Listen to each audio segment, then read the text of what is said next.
I mean, look at that. That's ridiculous.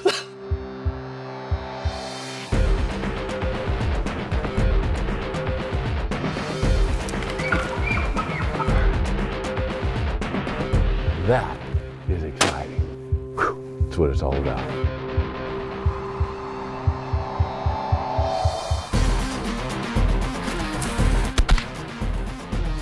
This should be illegal. It's so much fun. Woo.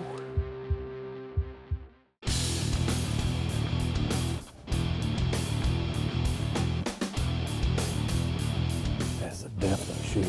Man, that is a big deer right there. Big deer.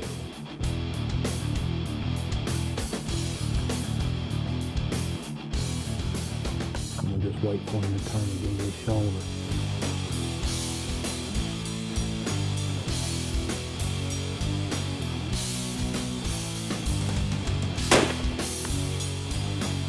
I mean, an absolute, unequivocal, giant whitetail. Look at that. That is an old buck. Look at the mass. I mean, that thing has got mass like Saskatchewan. He's bladed out here on the ends. Oklahoma.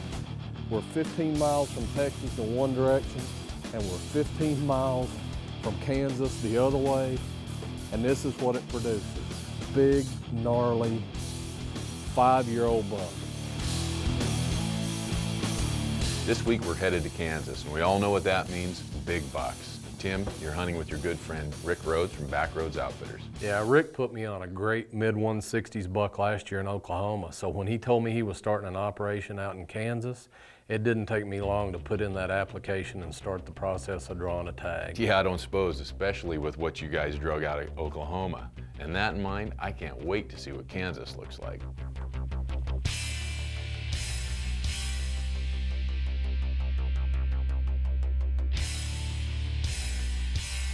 Well, everybody knows Kansas means big bucks, and it's for a good reason. It produces big bucks.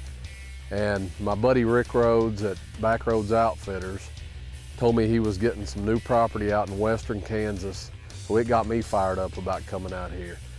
Once he got the property, did some scouting, put out trail cameras, started sending me pictures of the big deer, I couldn't wait all year. I knew it was gonna be the whitetail hunt of the year. It was out in western Kansas where you can do some spot and stalking, and that always appeals to me. And I've just been looking forward to the hunt all year.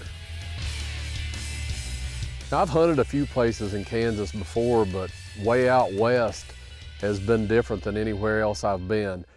It really lends itself to visual hunting, and then you can make a move on them or you can make a plan for a stand or a blind setup, but it's a whole different ballgame just because of how open it is.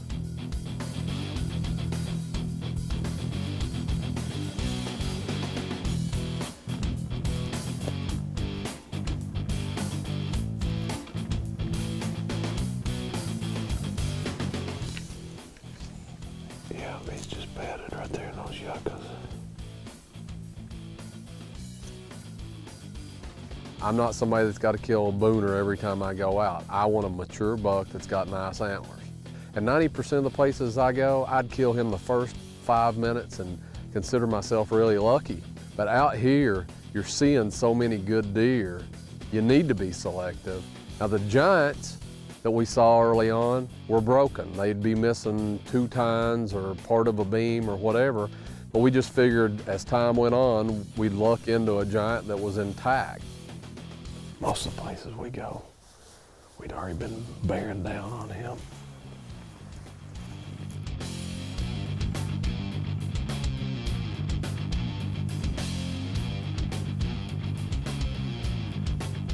Kansas as a whole has got incredible deer, incredible antler growth.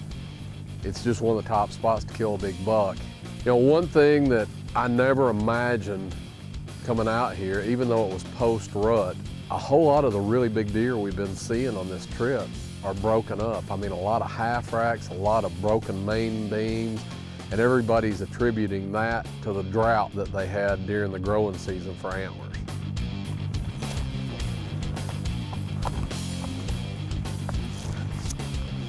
That's that big 8 everybody's passed up.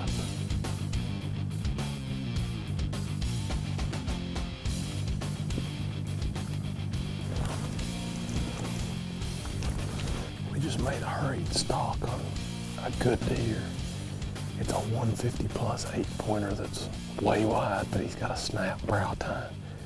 Second day, just can't do it. There's too many big deer here, but we're having a big problem with broken racks.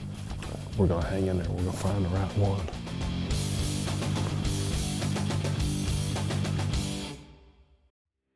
The Zone is brought to you by Brownells, the world's largest supplier of firearm accessories and gunsmithing tools. Thompson Center, Nikon, Blackhorn 209, DLC Covert Trail Cameras, Under Armour, Lethal Human Scent Elimination, and Bill Jordan's Realtree. Family, friends, and the outdoors. This portion of The Zone is brought to you by Gobble and Grunt Outfitters. You know, on average in a place that you got a good buck to doe ratio and you got a lot of mature deer, you might see 10–15% of the big guys with some broken points. But this year it's kind of flipped. About 10–15% of the big deer don't have something broken, and 80% of them have got something, if not a whole lot, missing. And it's making it a real struggle to go out there and find one of the giants and have him intact. We spotted a big deer right at daylight. We were up on top of a hill. We were in here at dark last night and saw a 150-inch 10-pointer. It looked like him cutting across this big open field. We're making a move to get in, and then two of the bucks have popped up over from the right. They can see us. The big deer we were going after is kind of under the hill from us, and he was headed our way, but we got so many deer now. If you move, you may bump some into the other one, so we're just kind of trying to assess the situation here. Right here come those two bucks, though. One behind him's a half rack, isn't it?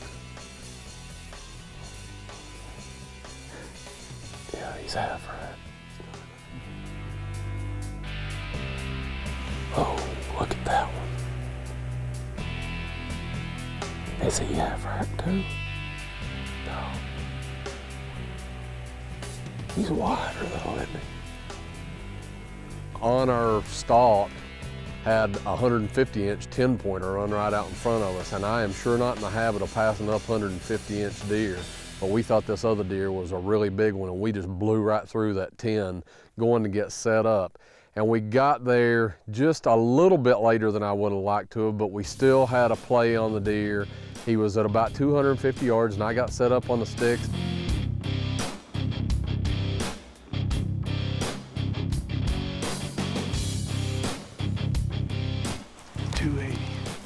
Absolute giant frame. One side that he turned toward us, easy Boone and Crockett if he matched up, and he turned that other side and I could see at least his G3 and his G4, and it looked like he may have used to have had a G5, were sheared off. And it was early in the hunt, huge deer. He was a Booner. He sheared his left side off. Yeah, about 2 weeks ago he was a Booner. Oh, that's awful. He acted just right, was patient and everything, just snapped off. All right, we got plenty of time. Let's go find another one. It looks like that's gonna be our deal this week. Not finding a big deer, finding a deer with all its tines. He was one of the biggest deer of a handful I've ever seen in my life. And to have him in my crosshairs and just decide to pass him up, it was tough. But again, we just felt like as time passed on, we were going to find one of those giants that was in good shape. And a lot of people go their whole life and never lay eyes on a 170-inch deer, and to be able to see one out there and watch him walk off, he left pretty well undisturbed. And I'm assuming if he makes it through the next week, Lord only knows how big he'll be. I mean, he could be one of those deer that could go up an age class and be a 200-inch deer.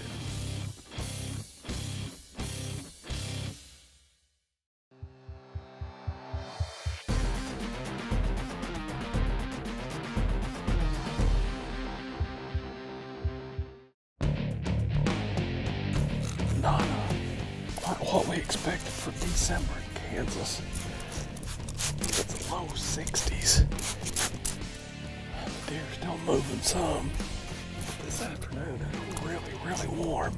You can see I've come in here and taken some tumbleweed and constructed a little makeshift ground blind out in this really wide open country. We've been hunting across the creek in the mornings and seeing a lot of big deer go up in the bed, and there's ag over behind me where they're feeding. So we're just trying to get a place where we can cut them off.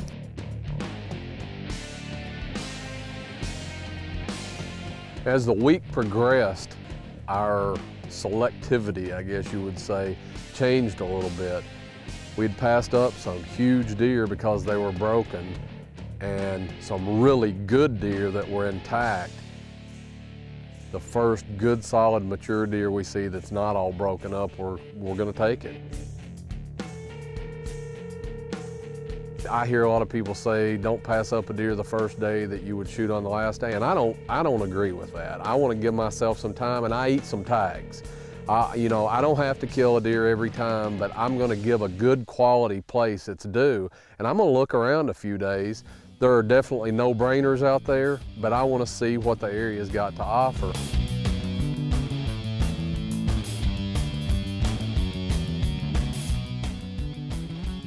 And we had some other deer come right to us, some really pretty bucks, not quite what we were looking for, walked in bow range from us. Felt like our setup was right. Another monster broken deer. I don't know what to do. I mean, we are having giant bucks everywhere broken up. That guy's got one tine intact. This is absolutely insane.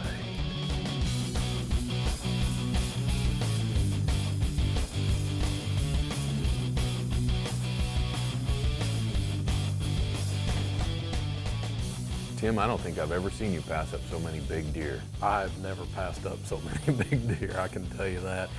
But you know, when you're seeing 160 and 170 inch deer every day, it's easy to pass up on the 140s that I'd usually be shooting somewhere, but all those big guys just had a snap beam, or all their points on one side, or 8 points total were broken off. And I thought, if I hold out long enough, surely at some point I'll find one of those big guys intact. It's all right with me, I'm just enjoying the show.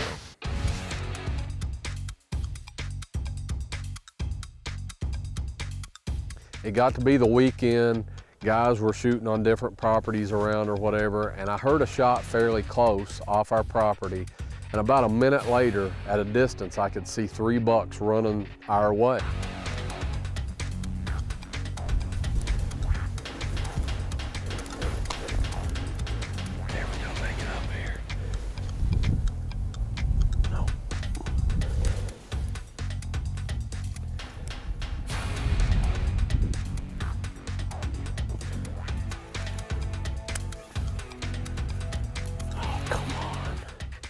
Are you kidding me? I mean, I was knocking the safety off when that little buck came up and bumped him. Clicked the safety off, and right as I was about to squeeze the trigger, the second buck in line came up and literally bumped him in the rear end to move him on. And when it bumped him, it took one bound and he was back over a roll in the terrain. Couldn't see him again until he was out at 400 yards with cattle behind him. 2 seconds was what I needed to pull the trigger on that deer, and that's just what happens. Talk about frustration. I mean, I was starting to put the pressure on that trigger, and my deer disappears out of my scope, but that's part of it, and we were keeping after them.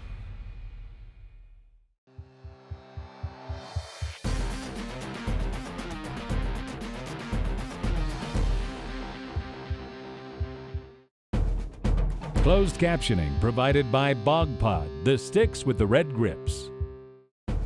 This portion of the zone is brought to you by the Magnum Hunt Club.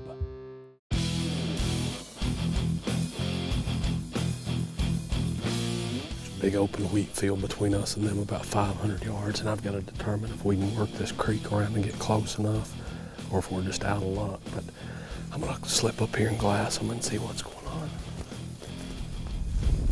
He's right there, 2 good bucks.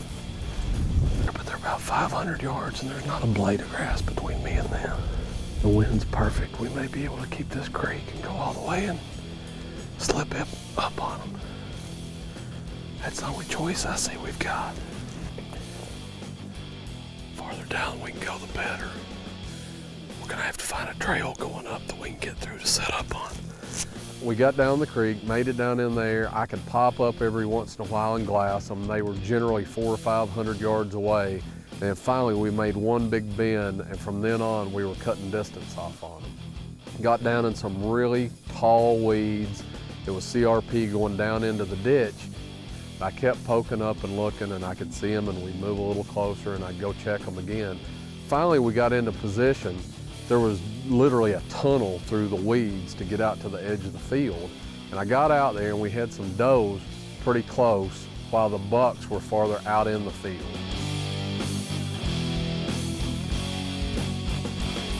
Maybe we ease down here a little bit farther and not be right in line. I mean, they're right in that hole.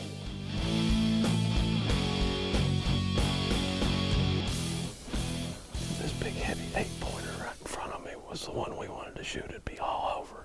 He's got big mass. He's just short. He's at 140 yards. It's a better deer out there, about 240.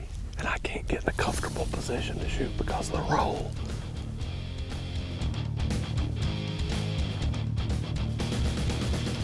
Good grief, Tim, you got no cover here. How are you even doing that? I just had to go for it. When I came out of the cover, I couldn't see over a little rise in the field, and I just kept easing out there, expecting to get busted at any time. It looks like you're hunting mule deer. Can't wait to see how this turns out.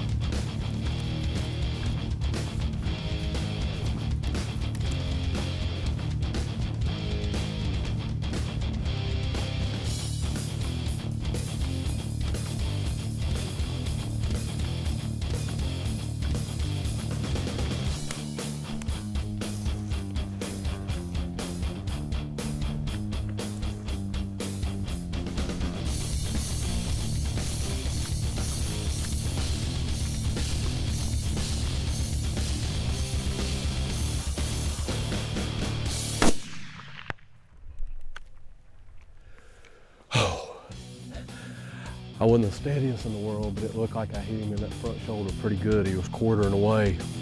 Oh, you talk about nerve-wracking. We spotted that deer from a mile away and made the crawl, and you can see how open I am. We got this roll of the hill, and I had to get out here where I could see. We have definitely seen some bigger deer this week, but night 4 of a 5-day hunt, beautiful Kansas 10-pointer. I will take it every time. Man, that is a hard-earned deer. All the ones we've passed up this week. 250 yards. Venture claims another one. He is heavy, great brows. He's got some crazy stuff going over here on this side. Look at those brow tines on that guy. Beautiful, beautiful deer. Tickled to death to have him. Tickled to death to have him. Oh, pretty deer. Look at those brows. Tim, of all the luck, I have never seen so many monster, busted up whitetails. Neither had I, and it got pretty frustrating. I imagine there's more than one factor that caused that situation, and we've got Keith Balford from the Boone and Crockett Club with us today. And Keith, can you shed a little light on this situation? Well, Tim, it sounds like you had 3 things working against you. One, likely there was a drought in the spring when the antlers were developing. That can affect antler density and make them more brittle. 2, the buck to doe ratio, that many dominant bucks with busted antlers, it's ideal for hunting during the rut because you want that kind of activity, but obviously you've seen the result.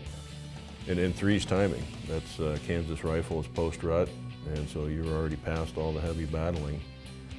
The good thing to know, though, if you're ever in that situation again, is if you do have a broken tine or broken main beam and you found it, that deer is scoreable for Boone and Crockett if that point fits. And that's up for the official measure to determine, but if it matches up perfectly, they can score it. Oh, that's amazing. Yeah, I didn't know that. That's a new development, apparently. I didn't know this. Yep, that was about 5 years ago we started that. So if you're out scouting during the rut and you pick up a snapped off main beam, you may just want to put that in the garage. See I if could you have shoot used that out there. Well, you had the perfect storm, Tim. All those things working against you, but the thing is, the deer were there, the buck-to-doe ratio was great. Take one of those elements out of that equation, I know where I'm hunting next year. Yeah, just going early November with your bow. Yeah.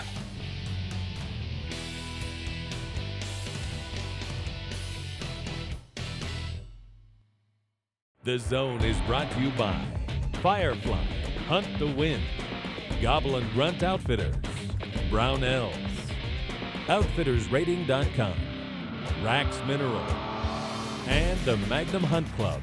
Your adventure is our business.